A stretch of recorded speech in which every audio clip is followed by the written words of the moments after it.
한번 따라 하실까요? 아브라함을 향한 축복 선포. 옆에 일은 뭘까요? 우리 3일 동안 1, 2, 3 같은 제목을 가지고 말씀의 은혜를 나누려고 합니다. 제가 화면 하나를 보여드릴 텐데요. 혹시 만화 영화에 관심이 있으신 분들은 이 영화가 뭘까를 알 수 있겠죠. 제목이 뭔지 기억하시겠습니까? 아이스 에이지라고 하는 빙하 시대에 벌써 툭 하고 나오는 게 보니까 맘모스 코끼리가 나오지 않습니까? 이 영화는 아이스 에이지라고 하는 그 빙하 시대의 동물들의 이야기인데요. 근데 아이스 에이지가 우리도 모르는 사이에 6까지 나왔다고 하는데 제가 감명 깊게 봤던 것은 1, 2, 3까지 봤던 것 같습니다. 자, 여기 주인공은 누구냐면 앞에 있는 맘모스입니다. 저렇게 컸지만 원래는 조그만 새끼였었거든요. 어떤 여인인지 모르지만 맘모스 새끼가 엄마 아빠를 잃어버리고 극한 추위 속에서 거의 죽을 지경이 돼서 버려졌습니다. 그때 뒤에 따라오고 있는 조그만 2마리의 주머니 쥐가 있습니다. 주머니 쥐가 있는데 이 주머니 쥐가 어린 맘모스 새끼를 열심히 간호하여 키웠습니다.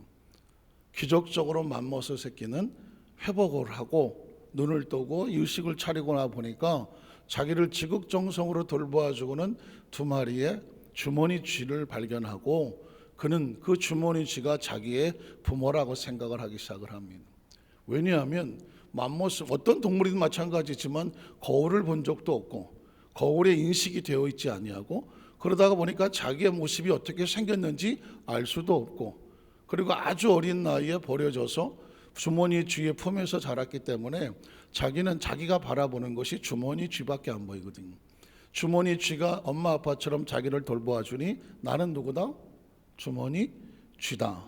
나도 저렇게 조그마할 것이다. 자기 등치에 대한 개념이 없어요. 그러니까 어떻게 행동을 합니까? 주머니 쥐처럼 행동을 합니다. 그 뒤에 사자도 다가오고 그렇겠지만 원래 이제 나중에 친구가 됐습니다만은 사자가 다가오고 호랑이가 다가오면 주머니 쥐는 어떻게 할까요? 무조건 도망을 쳐야죠. 한 끼거리도 안 되니까 무조건 도망을 칩니다. 마찬가지로 주머니 쥐 엄마 아빠가 도망을 치니까 이 맘모스 코끼리는 비록 새끼라도 등치가 제법 있지 않겠습니까? 점점 커가지만 머릿속에 자기에 대한 인식은 뭐예요? 나는 주머니 쥐니까 호랑이가 나타나고 늑대가 나타나고 심지어 여우가 나타나도 무조건 도망을 쳤습니다. 그건 왜 그럴까요? 등치와 상관이 없습니다.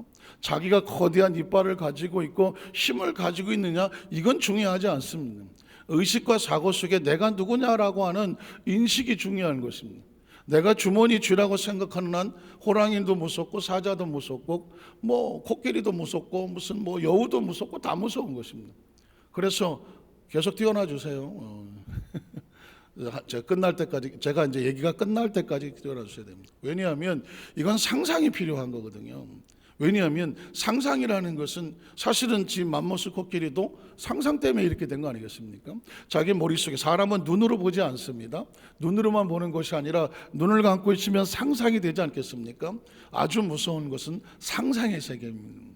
눈으로 보는 것도 무섭지만 상상의 세계도 무섭습니다.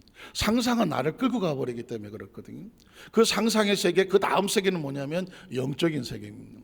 그러니까 이미 눈으로 보면 3차원의 세계지만 상상의 세계는 4차원으로 넘어가고 그 4차원을 넘어서 영적인 세계가 보여지거든요. 하나님은 믿음의 조상들을 눈으로 만나지 않습니다. 어디서 만납니까? 상상의 세계에서 만납니다. 환상 가운데, 이상 가운데, 꿈속에서. 이건 상상의 세계거든요. 환상의 세계고 비전의 세계인 것입니다. 자, 그래서 하늘에 독수리가 날면 코끼리는 나무 뒤에 숨고 바위 뒤에 숨고 이게 맘모스의 코끼리의 운명이었었습니다. 근데 여러분 예측하시겠지만 어느 날 이렇게만 살아가지는 않죠. 어느 날 큰 물난리가 나고 친구들이 물에 빠지고 했을 때 이 맘모스 코끼리가 본능적으로 그 친구들을 구하려고 자기도 모르는 힘이 자기 속에서 나와서 거대한 물고기와 싸워서 친구들을 구해냅니다. 그 고민에 빠집니다. 내가 주머니 쥐인데 어디서 이런 힘이 나왔지? 어떻게 내 친구들을 구할 수 있으며 그 기괴한 이빨을 가진 거대한 물고기와 싸워서 내가 어떻게 이길 수 있었지? 내가 누구지? 자신에 대한 나는 누구지? 내 안에 있는 힘은 어느 정도인 것이지? 고민을 하기 시작합니다. 이걸 자의시라고 말하고 자각이라고 말하는 것입니다. 이건 사실상 만화 영화지만 사실은 만화로 끝나는 얘기가 아니라 이 만화 영화를 보면서 사실은 그 모든 시청자들이 영화를 보거나 관람을 하거나 TV를 보거나 도대체 나는 누구인가라고 하는 존재적인 물음을 던지고 있는 것이거든요. 그래서 고민을 하다가 그 아주 뒤에 따라오고 있는 그 더 큰 순놈 맘모스 코끼리가 이제 친구를 만나게 된데도 불구하고 옆에 있는 친구하고 자기가 같은 종류라는 사실을 인식을 못합니다. 이유가 뭐냐면 자기 자신의 모습을 본 적이 없어요. 내가 어떻게 생겼는지를 모릅니다. 그냥 늘 보는 게 주머니 쥐 그렇게 생겼다고 생각을 하는 거거든요. 그런데 어느 날 나에게 힘이 생겼어. 도대체 나는 누굴까 하는 것이죠. 그러다가 영화의 한 장면에 보면 그 맘모스 코끼리 순놈이 발자국을 툭툭 찍고 가는데 문득 그 발자국을 보게 됩니다. 그러면서 그 발자국에다가 자기 발을 갖다가 이렇게 갖다 대봅니다. 자기 부모라고 생각했던 주머니 쥐 발자국하고는 전혀 다른 발자국이거든요. 자기 발자국은 주머니 쥐 발자국이 아닌 거예요. 저 거대한 맘모스 발자국하고 같은 거예요. 그래서 발자국이 딱 자기 발에 맞춰서 똑같네 라고 하는 순간 이 맘모스는 자기가 쥐가 아니라 맘모스 코끼리라는 사실에 자각을 하기 시작합니다. 내가 맘모스 코끼리라는 사실을 자각하는 순간 자기 자신의 모습을 본 적은 없지만 저 옆에 있는 맘모스 코끼리의 그 형상을 가졌고 그런 날카로운 이빨을 가졌고 거대한 몸집을 가졌고 힘을 가졌고 그리고 나서 자기의 존재에 대한 형상과 모양과 그리고 자기의 어떤 근원과 정체성을 알게 되니까 이제 다시는 사자도 무섭지 않고 코끼리도 무섭지 않고 늑대나 여우는 뭐 아무것도 아니고 하늘에 뭐 공중에 독수리가 빙빙 돌아다녀도 신경도 안 쓰고 왜? 전혀 나하고는 내가 나한테는 상대가 안 되는 것들이라는 인식을 갖게 되는 것이거든요. 그게 이 영화의 포인트였었습니다. 자, 그러면 이제 화면은 사라져도 되는 건데요. 중요한 이야기는 뭐냐면 하도 말 못하는 짐승의 이야기 정도가 아니라 인간은 존재적으로 자기가 누구인가 이 의식을 가지고 살아가야 되는데 안타깝지만 이 인류 역사 속에서 얼마나 살았을까? 이 지구에 얼마나 많은 생명들이 왔다 갔을까요? 지금이 75억이라고 말하거든요. 지금 75억이에요.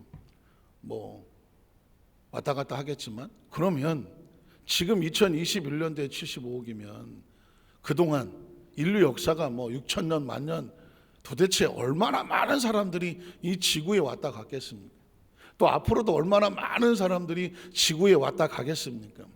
그 왔다 가는 사람은 두 종류입니다. 하나는 뭐냐면 자기가 누구인지를 모르고 그냥 맘모스 코끼리이지만 그냥 주머니 쥐 정도로 생각하고 운명과 팔자에 휩쓸려서 살아가는 종류.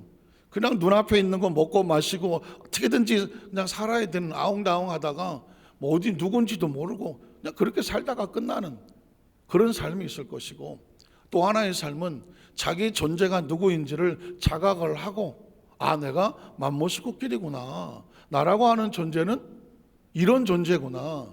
나는 그냥 존재하는 것이 아니라 나에게는 나를 창조한 창조주가 있으며 내게 부여된 지성과 감정과 의지가 있으며 난 누구를 닮은 하나님을 닮은 하나님의 자녀구나. 이 인식을 가지고 살아가느냐 그 인식이 없느냐 두 종류로 나눠져. 이건 예수를 믿고 천국 가자 이런 이야기가 아니라 존재적으로 인간은 존재적으로 이걸 자각하고 살아가는 존재가 있는가 하면 이 자각을 알지도 못하고 내가 누구를 닮았는지 내가 어디서부터 나왔는지 나의 지성이 어느 정도 있는지 내가 어디까지 깨달을 수가 있는지 내 안에 있는 선한 감정과 양심의 뿌리는 어디서 나오는 것인지 내 삶을 통하여 어떤 영향을 미칠 수 있는 것인지 나라가는 존재를 통하여서 그 다음 세대에 어떤 영향을 미칠 수 있는 것인지 이런 것도 생각하지 못하고 살아가는 수가 얼마나 많이 있느냐는 것입니다. 사실 내일쯤 말씀드리려고 하는데 제가 오늘 말씀을 드려야 될 것 같은 뭐냐면 철학자 데카르트가 이런 말을 하죠. 나는 생각한다. 코로나는 존재한다. 참 멋있는 말이었습니다. 그리고 자각하는 건 자각. 난 생각, I am thinking. 난 생각할 수 있어. 그래서 나는 I am 존재한다는 굉장히 철학적으로는 멋있는 말이었습니다. 근데 제가 오늘 이후로 그 데카르트에게 도전장을 내미는 것입니다. A, B, C, D, 디카르트죠. 디카르트에게 내가 내 이름을 바꿔서 난 A카르트야. A카르트. 그 사람은 철학적으로 얘기했어. 나는 신학적으로 얘기를 하겠습니다. 신학적으로 얘기를 하는 겁니다. 그분은 나는 생각한다. I am thinking. 생각을 먼저 하고 그래서 나는 존재한다고 말했지만 여러분 가만히 생각해 보십시오. 존재하지 않는데 생각을 합니까? 존재하지 않는데 생각을 합니까? 저는 뒤집습니다. 나는 존재한다. 코로나는 생각한다. 동의하십니까? 존재해야 띵킹이 있는 것입니다. 철학자는 맞아요. 철학은 나는 생각해, 사고를 해. 그러다 보니까 내가 존재하는구나. 띵킹하고 생각은 존재합니다. 그러나 난 신학자는 달라요. 저는 신학자의 입장에서 말하는 겁니다. 신학은 달라. 존재해야 나는 존재한다. 그래야 띵킹, 생각할 수 있는 것입니다. 그리고 그 생각하기 때문에 다시 자신의 존재성을 깨닫게 되는 것입니다. 왜 그렇게 중요하냐? 존재의식이 없으면 거기서 나오는 생각은 무의미한 생각입니다. 난 생각한다. 나는 주머니 쥐다. 그래, 생각해. 난 주머니 쥐네. 주머니 쥐로 존재하는 것입니다. 나는 절망이다. thinking, 생각해요. 그럼 절망하는 것입니다. 난 슬프다.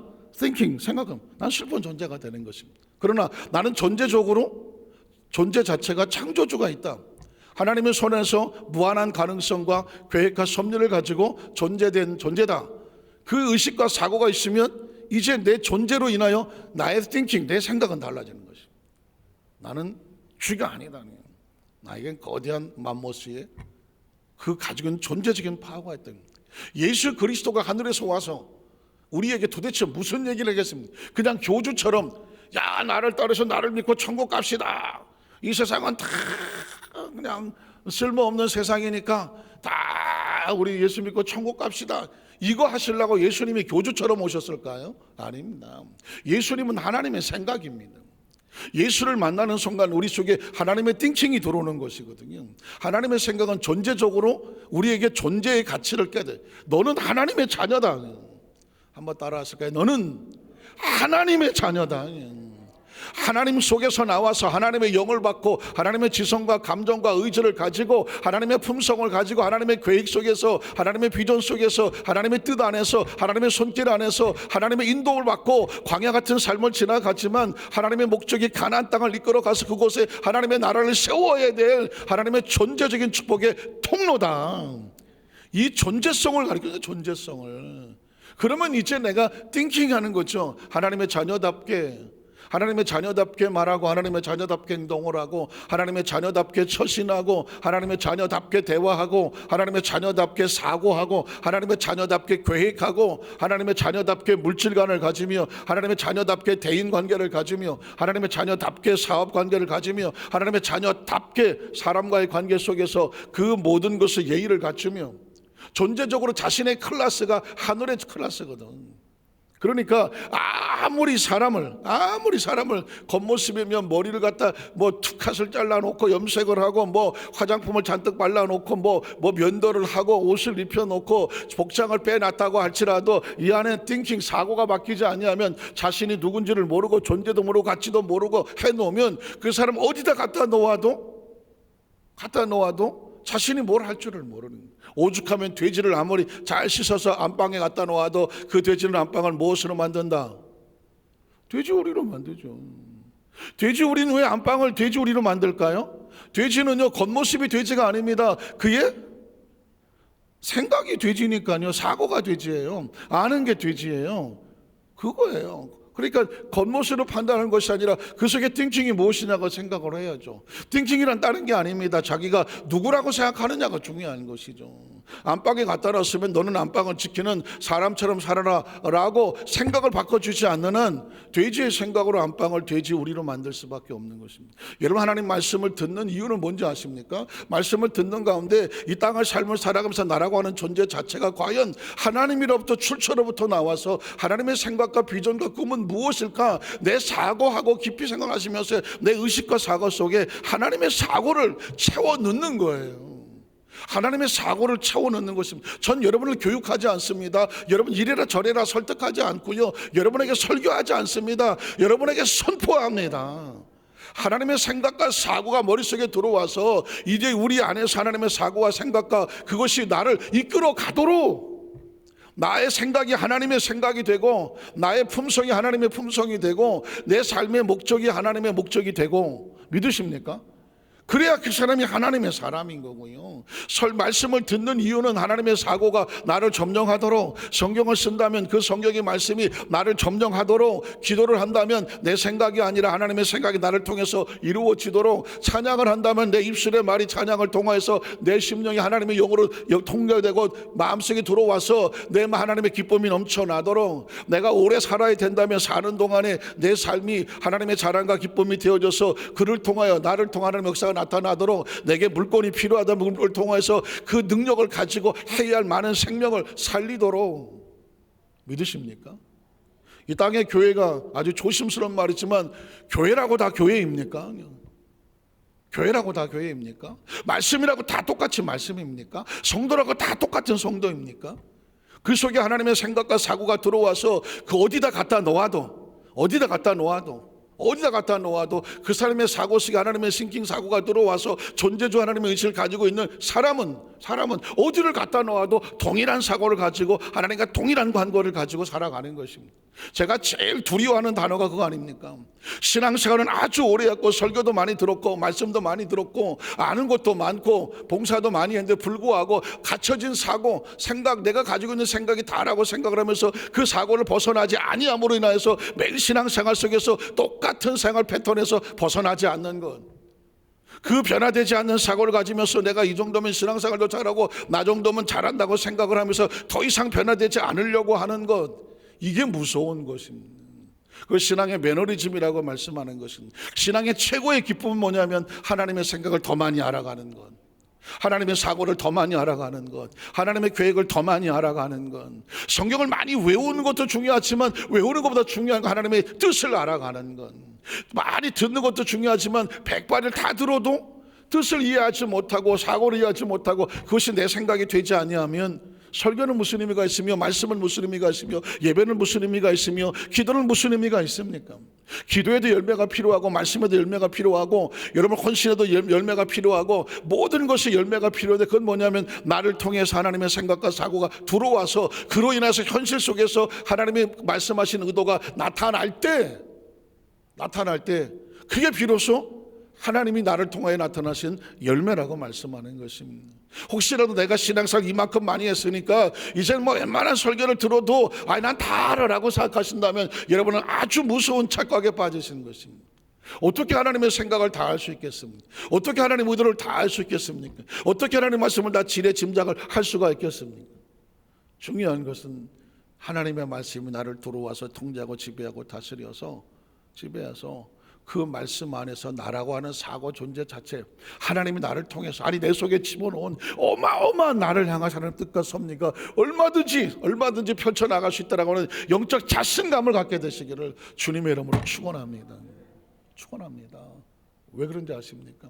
저와 여러분은 생각보다 전체적으로 아주 어마어마한 능력을 가진 존재들이거든요. 어마어마한 가치를 가진 존재들이거든요. 어마어마한 비전을 가지고 있는 존재들이거든요. 거울을 보지 마시고, 거울을 바라보면서 생각하는 여러분의 자의식을 바라보지 마시고 하나님의 관점에서 보여주시는, 하나님의 관점으로 보여지는 여러분의 존재 자체를 발견하셔야 됩니다. 하나님의 계획 속에 있는 나, 하나님의 비전 속에 있는 나, 하나님의 섭리 속에 있는 나, 그분의 형상과 모양 속에 있는 나. 믿으십니까? 진짜 믿으십니까? 오늘 이후로 사고 자체가 달라져서 행동도 달라지고 의식도 달라지고, 벌써 이 성전을 나갈 때 어깨가 펴지고 아랫배 힘이 들어가고, 의식과 사고 속에서 내가 함부로 세상에 내 몸을 함부로 놀릴 존재가 아니고, 함부로 세상에 섞일 존재가 아니고, 함부로 세상에서 굽신거릴 존재가 아니고, 그렇다고 교만하고 자긍하라는 얘기는 아니고, 뻣뻣하고 도둑 뻣뻣하고 무슨 큰 소리치고 야단을 치고 사람이나 평가하고 비방이나 조롱하는 그런 존재가 아니고, 너무 가치가 귀하고 아름다고 빛이 나서 어디다 갖다 놓아도 내 스스로 겸손하고자 하나. 그 속에 흘러나오는 그리스도의 향기가 은총이 그냥 아주 자연스럽게 예수 믿으시는 분인가요? 왜요? 예수 믿으시는 분 같아요. 가만히 존재적으로 그의 행동이, 품성이, 언어가, 대화하는 것이, 상대방을 예우하는 것이, 움직이는 것이, 아무도 안 보는데 처신하는 것이, 저 사람은 그냥 세상에 섞여서 사는 그런 사람 같지가 않다라고 하는 인식이 어디서 나오는가요? 이 안에 내가 하나님에 대한 자녀된 인식을 가지고 하나님을 인식하고 그런 자화상을 가지고 살아갈 때 아주 자연스럽게 나는, 내가 쥐라고 생각을 하면 거대한 몸짓을 가져도 눈치 보고 쥐처럼 살아야 되는 것입니다.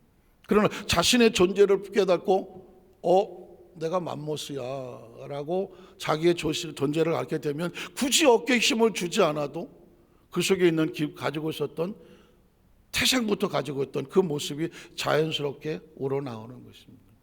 사실은 제가 이제 말씀을 마칠, 본문도 안 들어가서 말씀을 마칠 됐지만, 진짜 중요한 것은 앞으로 제가 3일 동안 설교를 하더라도 설교는 그 내용을 여러분에게 그냥 선포할 것입니다.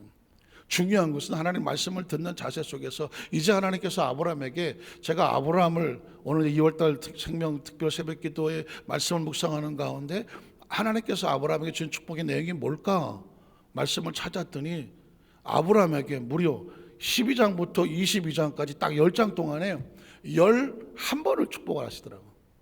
그래 한 장에 한 번 이상씩 축복을 한 거예요. 그러면 믿음의 조상 아브라함, 아무것도 모르는 아브라함을 데려다가 마지막 파이널 테스트를 통과해서 이제 내가 그동안 약속했던 거 너에게 다 부어줄게 하기까지 하나님께서 계속해서 아브라함에게 내가 너를 11번을 갖다가 아브라함의 의식과 사고 속에 계속 축복을 선포해 주는 것입니다. 축복은 하나님은 설득하지 않습니다. 하나님은 여기서 좀 애원하고 애걸복걸하고 부탁하지 않습니다. 하나님의 축복은 선포입니다.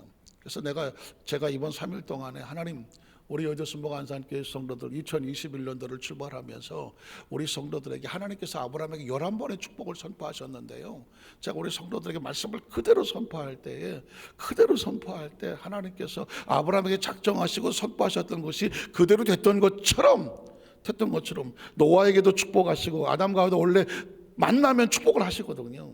출발하면 축복을 합니다. 그게 하나님의 패턴입니다. 그것을 이제 오늘은 제가 이제 여기서 말씀을 마치고 내일부터 11번이니까 그럼 어쨌든 5번 6번 하면 되죠. 3번 심심사 5번 하려다가 4번 3번 할까 이렇게. 어쨌든 간에 중요한 건 11번만 하면 되잖아요, 여러분. 제가 여러분 꼭 마음속에 가슴속에 이 의식과 사고를 가지고 그리고 설교를 들으셔야 돼요. 설교는 내가 설득당하고 무슨 내가 그걸 깨닫고 이건 1차적인 단계고, 하나님 말씀은 콩나물에 물을 붓듯이 그냥 선포되는 것입니다. 그럼 그 말씀이 우리의 생명 속에 들어와서 스쳐 지나가서 그것을 내가 수신하고 내 마음속에 받아들이면 그걸 아멘이라고 말하는 거예요.